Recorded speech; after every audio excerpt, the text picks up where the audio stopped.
بسم الله والصلاه والسلام على رسول الله. مساء الفل. النهارده ان شاء الله معانا هونداي توسان ان اكس 4. بسم الله ما شاء الله. عملنا العربيه من جوه كلها، سواء كراسي، مخدع كونسول، ابواب، وكمان الطابلون، وكمان دواسه الارضيه جلد. هنبدا بالابواب. بص فواصلك وفروقاتك، كل حاجه على وضعها. طبعا الجزء ده عشان يتعمل لازم يتفك بره الباب، وكل حاجه بترجع لها، عشان كده بصور لك الفروقات والفواصل. فرش بيتي واسود، ختم بيتي، تصميم 3 دي بالمكنه والكمبيوتر. طبعا انت ليك حريه الاختيار، احنا ما بندخلش في الالوان، تختار اللون سواء الفرش لون واحد او لونين، تختار لون الخيط، تختار التصميم او ديزاين، ايا كان ايه الشكل بفضل الله بنعمله لك. عايزه ساده خالص، احنا عندنا صناعتنا شدة كرسي محترمه، تقعد مهما تقعد على الكرسي ولا يهرهر ولا يكشكش ولا يحتاج يتشد. تكسيم مظبوط من غير ما نخرم ولا نقطع في الاصلي، وبفضل الله عندنا استعداد افك الفرش ده واوريك الاصل سليم ولا لا، لان هيبقى لك شغل مش كلام.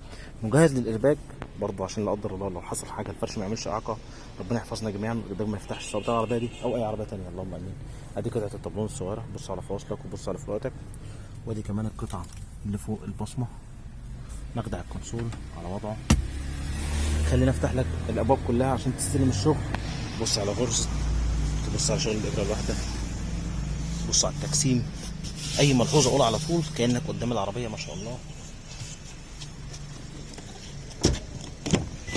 ادي الباب التاني، نفس الكلام، فواصلك، فروقاتك، كل حاجه على بعض. الغرزه والمسطره، ظهر الكرسي بجيوبه، مخدع بيقفل براحته وبيفتح براحته. فتحه المخدع مفيش فيها كسر، مفيش فيها كلكعه.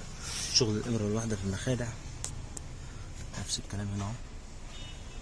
فتحات الحزمه على وضعها برضو، نفس الكلام. التجسيم، كرسي مشدود مظبوط، مفيش حاجه معبيه هوا.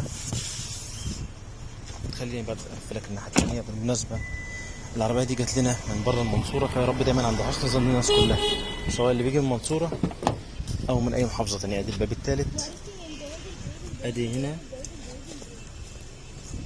فواصلك وفروقاتك، مفيش حاجه فيها فواصل. وادي الخيط مسطره.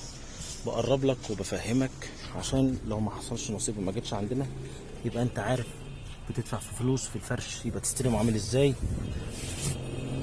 من الحاجات اللي بتتعمل مره واحده الفرش ده، ولا انت لاقي وقتك ولا فلوسك، فعشان كده لازم يتعمل صح، او على الاقل يبقى انت فاهم. بص الباب الرابع والاخير، قطعه الطابلون ما شاء الله.